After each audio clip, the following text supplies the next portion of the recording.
Okay, your turn, Mrs. Brody. Very good, Mrs. Brody. You've won. Okay, group, pay attention.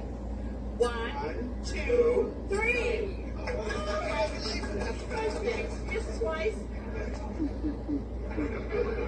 The place looks great now. Oh, thanks. You did a real nice job with the refreshments. Yeah.